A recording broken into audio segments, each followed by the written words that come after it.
கையில் 101 கார் ஏறின பிறகு, கையில் 6 எலும்பு உடைஞ்ச பிறகு, உடைஞ்ச எலும்போட 5000 ஓடுகள் 1000 சங்கற்களை உடைச்சிருக்கேன். எனக்கெல்லாம் கேன்சர்லாம் அடி பின்னிட்டு போயிடுவாங்க. அது வந்து கவலையே கிடையாது பாஸ். கேன்சர் அதை முன்னாங்கட்டியாது. எதுக்கும் பயப்படாத ஆள். என்ன ஒரு தூக்கம் மாதிரி தான். இறந்து போன பிறகு இதே இதில் வந்து என்னோட பாடி இருக்கணும். உருவ சிலை செய்ய சொல்லி பேசிட்டு இருந்தீங்க, அதை பற்றி தெரிஞ்சுக்கலாமா? நீங்கள் ஒருவேளை அடுத்த புத்தன் நானாக கூட இருக்கலாம். அந்த புத்தருடைய உருவத்தில் நான் என்னோட சிலையை செஞ்சு என்னோட இதயத்தை அந்த புத்தருடைய இதுக்குள்ள வச்சு லட்சக்கணக்கான வருங்கால கராத்தே வீரர்கள் அண்ட் வில்வித்தை வீரர்களை உற்சாகப்படுத்தணும். 1 வருஷமோ 20 வருஷமோ 200 வருஷமோ சாவுன்னு வரும்பொழுது சிரிச்சுக்கிட்டு சாகணும்.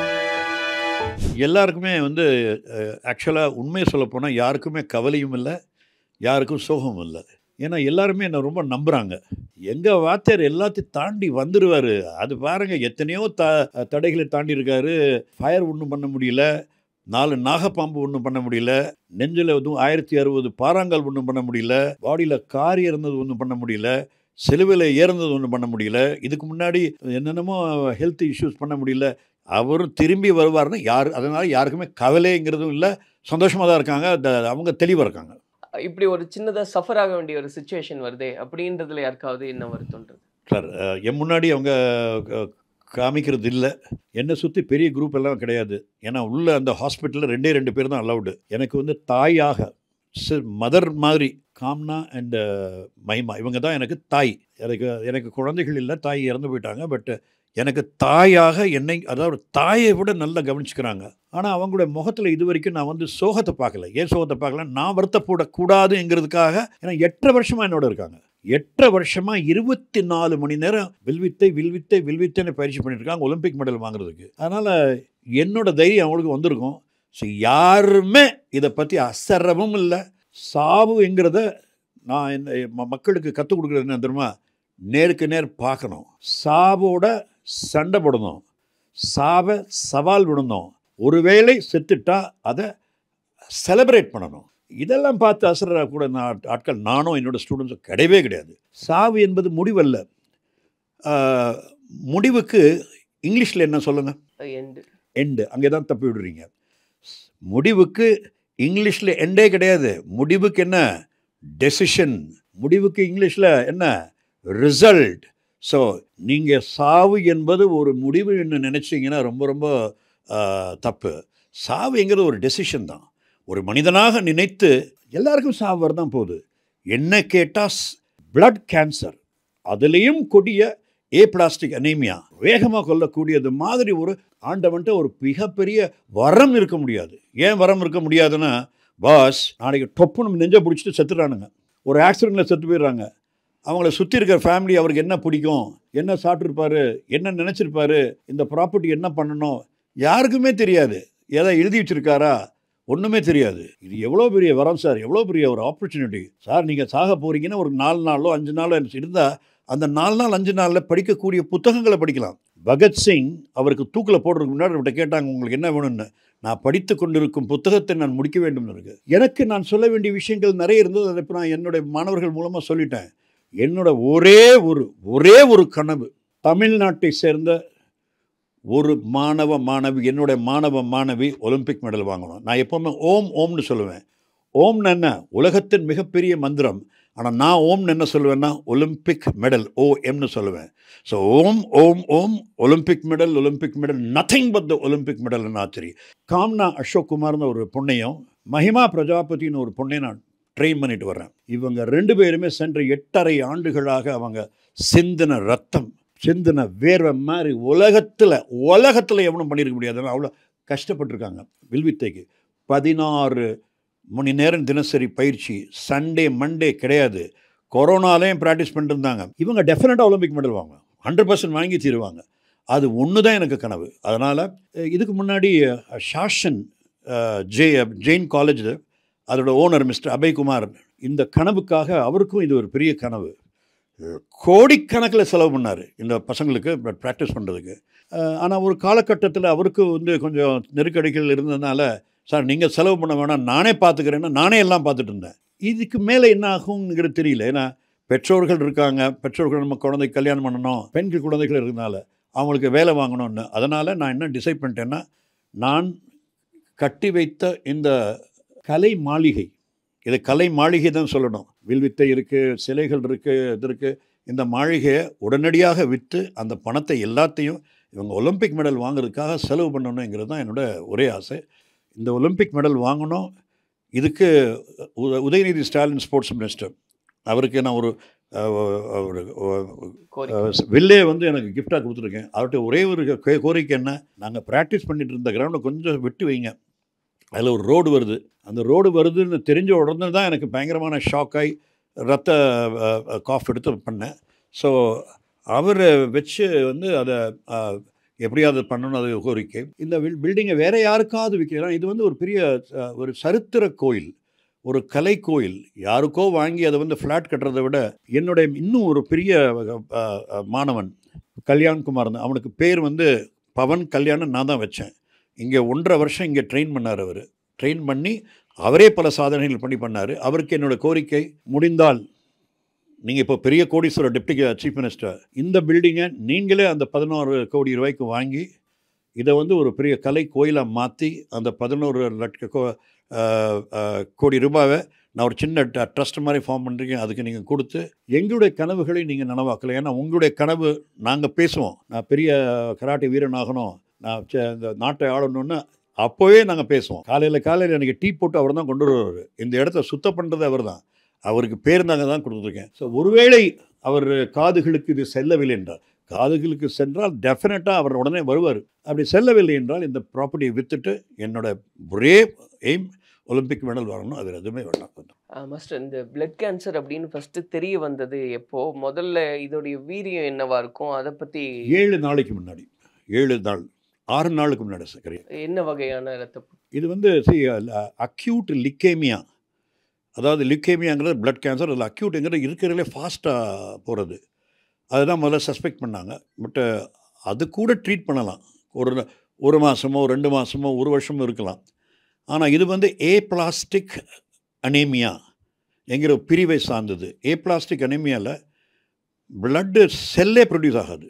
நீங்கள் லுக்கேமியாவில் கூட அது கேன்சர் செல் வரும், இதில் செல்லே ப்ரொடியூஸ் ஆகாது. அதனால் வந்து ஒரு நாள் வாழணுன்னா கூட 2 பாட்டில் பிளட்டு, 1 பாட்டில் பிளேட்லெட் கொடுக்கணும். அப்போ தான் இன்னும் ஒரு நாள் வாழலாம். பட் அது தொடர்ந்து அந்த மாதிரி கொடுக்கவும் முடியாது. ஒரு டைமில் ஸ்டாப் பண்ணியே தீரணும். ஏன்னா நம்ம பாடி நமக்கே அகெயின்ஸ்டாக ஆயிரும். அதனால் அதே மாதிரி இதில் வந்து ஒரே ஒரு க்யூர் வந்து பிளட் மேரோ டிரான்ஸ்பிளான்ட்டும்பாங்க. ஆனால் 30 வயசுக்கு மேலே, 40 வயசுக்கு மேலே அது ஒர்க் ஆகாது. அதனால் அதுவும் பண்ண முடியாது. இப்போ இந்த பாசிபிலிட்டிஸ் அப்படின்றது மாஸ்டர், பாசிபிலிட்டினா என்ன பாசிபிலிட்டி? இப்போ நிறைய பேர் இந்த குழந்தைகள்லாம் நம்பிக்கையோடு காத்திருக்காங்க, நாங்கள் உட்பட. அந்த நம்பிக்கை ஏன் கெட்டு போகுதுங்கிறீங்க? டெஃபினட்டாக அந்த என்ன நம்பிக்கை, ஒலிம்பிக் மெடல் வாங்கணுங்கிறது தான் ஒரே நம்பிக்கை. ஒலிம்பிக் மெடல் வாங்கி தருவாங்க. நான் இருக்க வேண்டும் என்று இல்லை, நான் இல்லை என்றாலும் அவர்களுடைய முதுகில் நான் இருப்பேன். 100% எனக்கு அதில் நம்பிக்கை இருக்குது. என்னுடைய மாணவிகள் இந்த 2 பேரும் அங்கே நின்று அவங்க ஷூட் பண்ணும்போது அவங்க பின்னாடி நான் தான் நிற்பேன். அவங்க பின்னாடி வேறு யாரும் நிற்க மாட்டாங்க, நான் தான் நிற்பேன். அது எந்த உருவில், நான் தான் இந்த உருவில் இருக்கணும்னு இல்லை, எந்த உருவில் கூட நம்ம நிற்கலாம். அந்த நம்பிக்கை இருக்கிறது. அதே மாதிரி இது அவ்வளோ லேஸில் போகிற ஆள் இல்லை. இதையும் சண்டை போடுவேன், இதையும் ஃபேஸ் பண்ணுவேன். ஒருவேளை 10 நாள் நான் உயிரோடு இருக்கிறான்னா அங்கே அந்த 10 நாள் ஏதாவது சாதனை பண்ண பார்ப்பேன். ஸோ அவ்வளோ லேஸில் போகிற ஆள் நான் கிடையாது. அதே மாதிரி மனசு உடைஞ்சு ஐயோ குய்யோ முறை சொல்கிற ஆள் நான் கிடையாது. நான் கராட்டே வீரன், மக்களுக்கு கராத்தே கற்றுக் கொடுக்குற ஆள், எதுக்குமே பயப்படாத ஆள். எமனே வந்தால் கூட அண்ணா வாங்கண்ணா உட்காந்து டீ சாப்பிடுங்கண்ணா எமனே கூட சொல்லுவேன். ஸோ நாங்கள் கராத்தேக்காரங்கெல்லாம் எதுக்குமே அசராத ஆட்கள். ஸோ அதனால் ஐ எம் நைதர் அஃப்ரெய்ட் நார் ரிக்ரெட்ஃபுல். நல்ல அருமையான வாழ்க்கையை வாழ்ந்திருக்கேன். நான் செய்த சாதனை இந்த உலகத்தில் யாருமே பண்ணது கிடையாது. நான் என்னுடைய பயணம் அது கராத்தே வீரனாகவோ, இல்லை ஆர்ச்சரி வில்வித்தை வீரனாகவோ, பயிற்சியாளராகவோ, ஒரு இசை கலைஞனாகவோ, இல்லை ஒரு ஓவியனாகவோ, ஒரு சிற்பியாகவோ, ஒரு நல்ல பேச்சாளராகவோ நான் செய்த சாதனைகள் இந்த மனித வரலாற்றை நீங்கள் ஒரு ஆளை நீங்கள் காமிச்சிடுங்க. சிலுவையில் அறையப்பட்டது வந்து தன்னைத்தானே அரைஞ்சிக்கிட்டேன் பாஸ். 4 நாகப்பாம்பு கடிக்க விட்டு உடம்புல இது பண்ண பிறகு 300 ஓட உடைச்சிருக்கேன். 140 லிட்டர் பெட்ரோல் ஊற்றின பிறகு கொளுத்தி அந்த 30 வினாடிகள் உயிரோடு இருந்திருக்கேன். 1060 பாறாங்கல் நெஞ்சில் உடைச்ச பிறகு ஃப்ளாகை ஏற்றிருக்கேன். அதாவது கையில் 101 கார் ஏறின பிறகு கையில் 6 எலும்பு உடைஞ்ச பிறகு உடஞ்ச எலும்போட 5000 ஓடுகள் 1000 செங்கற்களை உடைச்சிருக்கேன். எனக்கெல்லாம் கேன்சர்லாம் அடி பின்னிரு போயிடுவாங்க. அது வந்து கவலையே கிடையாது பாஸ். கேன்சர் ஆகுது மண்ணாங்கட்டியாது, எதுக்கும் பயப்படாத ஆள். என்ன ஒரு தூக்கம் மாதிரி தான். இறந்து போன பிறகு இதே இதில் வந்து என்னோடய பாடி இருக்கணும். நல்லா அழகாக 3 நாள் இருந்துட்டு அதுக்கப்புறம் சந்தோஷமாக எல்லாருமே பார்த்துட்டு அதுக்கப்புறம் தான் என்னோடய மாணவர்களுடைய பயணம் ஆரம்பிக்கும். முடிவென்ன ரிசல்ட்டு? என்னுடைய மாணவர்களுக்கு நான் கொடுக்குற அந்த சேலஞ்ச் என்னென்னா, அவனே ஒலிம்பிக் மெடல் வாங்கலைன்னா தொலைச்சே விடுவேன், அவ்வளோதான். ஸோ ஒருவேளை என்னுடைய முடிவுக்கு பிறகு அடுத்த முடிவு ஆரம்பிக்கும். என்னுடைய மாணவர்களுடைய முடிவு என்ன? நாங்கள் ஒலிம்பிக் மெடல் வாங்குவோங்கிற முடிவு. ஸோ நான் யார்கிட்டையுமே என்ன ஹெல்ப் பண்ணுங்கள் ஐயா, எனக்கு உதவுங்க, அந்த மாதிரி ஆளே கிடையாது. என் ப்ராப்பர்ட்டி இருக்குது, நான் விற்க போகிறேன். விற்று அந்த காசில் என்னோடய ட்ரீட்மெண்ட்டை பார்ப்பேன். எத்தனையோ பேர் வந்து இந்த க்ரௌடு ஃபண்டிங்னு இருக்குது சார், நீங்கள் மட்டும் என் ஃபாரினர்ஸ் ஃப்ரெண்ட்ஸு ஒரே ஒரு அப்பீல் மட்டும் கொடுங்க, நான் இந்த மாதிரி சாதனை பண்ணியிருக்கேன், எனக்கு இப்படி இருக்கு, எனக்கு காசு ஹெல்ப் பண்ணுங்கன்னா கொடுங்கன்னா 50 கோடி ரூபா நான் என்னோடய ஃப்ரெண்ட்ஸ் ஃபோன் பண்ணி 50 கோடி ரூபா நான் அவங்க வந்து செலவு பண்ணோன்னா, டே 5 பைசா காசு கூட உங்கள் காசு வேணாடி, நீ இப்போ 1000 கோடி கொடுத்தா கூட வேணாம், எதுக்கு யார்கிட்டையும் கை நீட்டணும்? நாங்களாம் அந்த மாதிரி ஆட்கள்லாம் கிடையாது பாஸ். எங்களுக்கு இருக்குது. ஒருவேளை என்னோடய ஸ்டூடெண்ட் பவன் கொடுக்கப்பட்ட பேர் அவன் வந்து இதை வாங்கிட்டா ரொம்ப நல்லாயிருக்கும். அப்படி இல்லைன்னா விற்று எங்கள் மாணவர்களை கொண்டு வர்றது ஆண்டவன் இருக்கார். இது வில்வித்தைக்காக தமிழ்நாடு கவர்மெண்ட் இது வரைக்கும் ஒரு நயா பைசா செலவு பண்ணது கிடையாது. ஏன்னா நாங்கள் கேட்கவும் இல்லை. என்னுடைய நண்பன், நான் அறிமுகமான மிஸ்டர் உதயநிதி ஸ்டாலின், என்னிடமிருந்து வில் வாங்கிய உதயநிதி ஸ்டாலின், அவர் உண்மையில் ஸ்போர்ட்ஸை ப்ரமோட் பண்ணணும்னு நினச்சாருன்னா எங்களுடைய சாதனைகள்லாம் பார்த்துட்டு இம்மீடியட்டாக எம்ஜிஆர் ஜானகி காலேஜில் அந்த ரோடு வர்றதை நிறுத்தி அடுத்து எங்களுக்கு கிரவுண்டு கொடுக்குற வரைக்கும் நிறுத்துங்க. அது ஒன்றும் நாங்கள் ஏன்னா இப்போ ப்ராக்டிஸ் பண்ணுறதுக்கே ஒரு இடம் இல்லை. அந்த ஒரு சின்ன ஹெல்ப்பை பண்ணுங்கள். அப்படி இல்லைன்னா நாங்கள் எங்கேயாவது ரோட்லேயோ நாங்கள் வந்து ஃபீல்ட்லேயோ ஒரு காட்லேயோ ப்ராக்டிஸ் பண்ணி நாங்கள் ஒலிம்பிக் மெடல் வாங்கிடுவோம். இது ஒன்று தான் எனக்கு கோரிக்கையை தவிர வேறு எதுவுமே கிடையாது. மாஸ்டர், கொஞ்சம் முன்னாடி வந்து அந்த உங்கள் உருவ சிலை செய்ய சொல்லி பேசிட்டு இருந்தீங்க, அதை பற்றி தெரிஞ்சுக்கலாமா? என்ன? வெல், எனக்கு புத்தாவன் ரொம்ப பிடிக்கும். நீங்கள் பார்த்தா புத்தர் சிலையாக தான் இருக்கும். யார் புத்தா? புத்தன் என்பவன் யார்? வலி மூலமாக ஞானத்தை அடைந்தவன் புத்தன். உலக வரலாற்றில் எந்த ஒரு மனிதனும் நான் அனுபவித்த வலிகளை அனுபவிக்கவில்லை. அது பாம்பு மூலமாகவோ, தீ மூலமாகவோ, கற்கள் உடைக்கப்பட்டது மூலமாகவோ, சிலுவையில் அரைக்கப்பட்டதாக. இயேசுநாதரை கூட மற்றவங்க தான் சிலையில் கையில் அரைஞ்சாங்க. நான் ஆணியை நானே அரைஞ்சிக்கிட்டேன், கையிலையும் கால்லையும். ஸோ எனக்கு புத்தனை ரொம்ப பிடிக்கும். நீங்கள் வந்து சரித்திரத்தை பார்த்தீங்கன்னா புத்தர் 2025 திரும்பி வர்றாருன்னு இருக்குது. புத்தர் அடுத்த புத்தர் ஒரு புத்தர் இல்லை, எத்தனை புத்தர் இருந்தாங்க? 27 புத்தர்கள் இருந்தாங்க. தன்ஹன்காரா, மேதன்காரா, சரதன்காரா, திப்பாங்கரா, கொண்டன்னா நிறைய புத்தர்கள் இருக்காங்க. ஸோ இந்த புத்தர்கள் எல்லாமே வந்து அடுத்த புத்தர் வந்து உலகத்துக்கு 2025 வர. ஒருவேளை அடுத்த புத்தன் நானாக கூட இருக்கலாம், யாருக்கு தெரியும்? புரியுதா? ஸோ அந்த புத்தருடைய உருவத்தில் நான் என்னோடய சிலையை செஞ்சு என்னுடைய இதயத்தை அந்த புத்தருடைய இதுக்குள்ளே வச்சு என்னுடைய இதயமும் என்னுடைய சிறு சிலையும் லட்சக்கணக்கான மக்களை வந்து அதை இன்ஸ்பயர் பண்ணணும்னு நினைக்கிறேன். அதே மாதிரி என்னோடய எலும்பை நானே எடுத்து வச்சுருக்கேன். இது என்னோடய எலும்பு, முட்டியிலேருந்து எடுத்து வச்சுருக்கேன். என்னுடைய ஆசிரியர் திரு வெங்கட் அவர்கிட்ட சொல்லி இதில் இந்த எலும்பில் என்னோட ஒரு புத்தர் சிலை செய்யணும் அப்படின்னு பார்த்துட்டா அந்த புத்தர் சிலை யார்? நானாக தான் இருக்கும். அந்த எலும்பு யார்? என்னோடய சிலை. வணங்கினாங்க, யாரை வணங்குவாங்க? என்ன தான் வணங்குவாங்க. அதனால் 2 சிலை செய்கிறேன். ஒன்று வந்து பெரிய சிலை, புத்தர் சிலை, இசக்கின்னு ஒருத்தர் பண்ணுறாரு. அதோட நெஞ்சில் ஒரு அறை வைத்து அதில் என்னுடைய இதயத்தை வைத்து என்னுடைய இதயம் கடைசி வரைக்கும் இருக்க வேண்டும், இந்த மாதிரி ஒரு வீரன் இருந்தான்னு மக்கள் சொல்ல வேண்டும் என்பது ஒன்று. 2வது, என்னுடைய உருவ சிலையை என்னுடைய எலும்பிலே ஒரு புத்தர் சிலை மாதிரி பண்ணணும். இதுதான் என்னோட ஆசை. ஏன்னா இது எதுக்காக செய்கிறேன்னா, லட்சக்கணக்கான வருங்கால கராத்தே வீரர்கள் அண்ட் வில்வித்தை வீரர்களை அது வந்து உற்சாகப்படுத்தணும். அவங்களுக்கு ஒரு வெறியை தோண்டணும், சாதிக்கணும் என்கிற வெறியை தோண்டணும். நான் சொல்லிக்கொள்வதெல்லாம் மனிதர்களுக்கு எல்லாருக்கும் சொல்லிக்கொள்வதெல்லாம், இளைஞர்களுக்கு எல்லாருக்கும் சொல்லிக்கொள்வதெல்லாம், எல்லாருமே யாரும் செல்லாத பாதையில் செல்லுங்கள். Walk the path nobody has walked. யாரும் அடையாத உச்சியை அடையுங்கள். Reach the peak nobody has reached. யாரும் சம்பாதிக்காததை சம்பாதிங்க. என்ன சம்பாதிங்க? மக்களை சம்பாதியுங்கள், நல்ல பெயரை சம்பாதியுங்கள், நல்ல புகழை சம்பாதியுங்கள், பணமும் சம்பாதிங்க. இதுதான் எல்லாருக்கும் கொடுக்கப்பட்ட என்னுடைய என்னுடைய என்னுடைய மெசேஜ். அதே மாதிரி இன்னொரு மெசேஜ், தமிழ்நாட்டில் இந்த இந்தியாவில் இதை ஒழிக்கிறோம். ஓம் ஓம் ஓம். ஓம்னா என்ன? Olympic medal, Olympic medal, nothing but the Olympic medal. ஆச்சரி, வீட்டுக்கு ஒரு வில்வித்தை வீராங்கனை உருவாகணும். இது விஜய், நடிகர் விஜய்க்கு என்னுடைய கோரிக்கை. ஏன்னா அவரும் வந்து என்கிட்ட கொஞ்சம் கராத்தே ட்ரெயின் பண்ணி பத்ரி மூலமாக புகழ் பெற்றார். அதில் கையில் கார் ஏறுது, அதெல்லாம் வந்து உண்மையிலே பண்ணார். நிறைய பேர் நம்பலை, பட் உண்மையிலே பண்ணார். அவருக்கு என்னோடய கோரிக்கை, இந்த ஒரு விஷயத்தை பண்ணுங்க. வீட்டுக்கு ஒரு வில்வித்தை வீரரை உருவாக்குங்க. வில்வித்தை எல்லாருமே கற்றுக்கணுன்னு எல்லாருக்குமே சொல்லுங்க. ஸோ இது விஜய்க்கு என்னோட கோரிக்கை.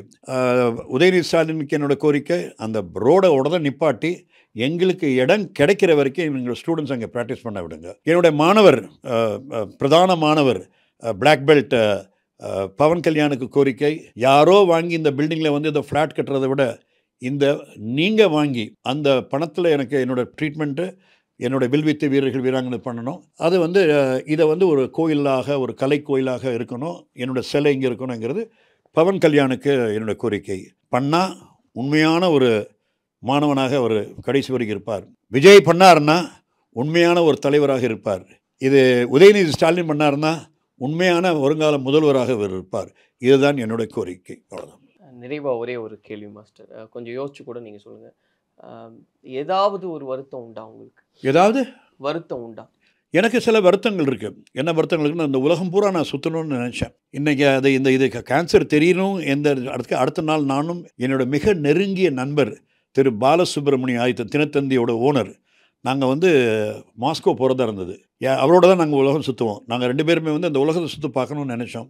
இந்த வருஷமே வந்து ஆரம்பித்தேன். ஒவ்வொரு மாதம் 2 நாட்டுக்கு போகணும்னு, இந்த உலகத்தை பார்க்கணுன்னு நினச்சேன். அது பார்க்க முடியாதது என்னுடைய வருத்தம். பல புத்தகங்களை எழுதணும்னு நினச்சேன், அது முடியாமல் போனது என்னுடைய ஒரு வருத்தம். அதே மாதிரி வந்து ஒலிம்பிக் மெடல் எப்படியாவது வாங்கணும்னு நினச்சேன். அந்த ஒலிம்பிக் மெடலை என் கையில் வாங்க முடியாதது என்னுடைய ஒரு வருத்தம்.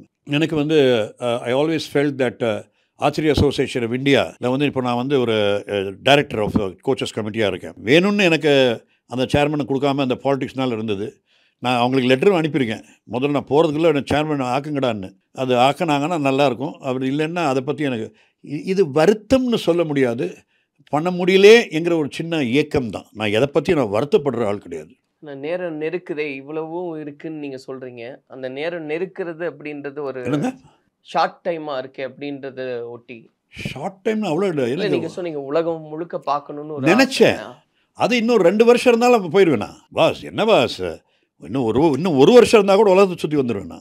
பட் இப்போ இந்த நிலைமையில் வந்து வெளியே போக முடியாது. நம்ம வெளியே போனாலே இன்ஃபெக்ஷன் ஆகிடும் ஒன்று. ஸோ வந்து இப்போ டாக்டர் ஜோஸ்னு ஒருத்தர் பார்த்துருக்கேன். இப்போ புரோட்டான் ஹாஸ்பிட்டலில் தான் நான் வர்றேன். இப்போது டாக்டர் ஜோஸுங்கிறவர் வந்து ஒரு பெரிய நிபுணர். அவர் வந்து இந்த துறையில் அவர் பெரிய இது. அவர் எவ்வளோ ட்ரை பண்ண முடியுமோ ட்ரை பண்ணலான்னு இருக்காரு. பட் ஒரு நாளோ 2 நாளோ 1 வருஷமோ 20 வருஷமோ 200 வருஷமோ சாவுன்னு வரும்பொழுது சிரிச்சுக்கிட்டு சாகணும். அவ்வளோதான். நன்றி. Thank you very much.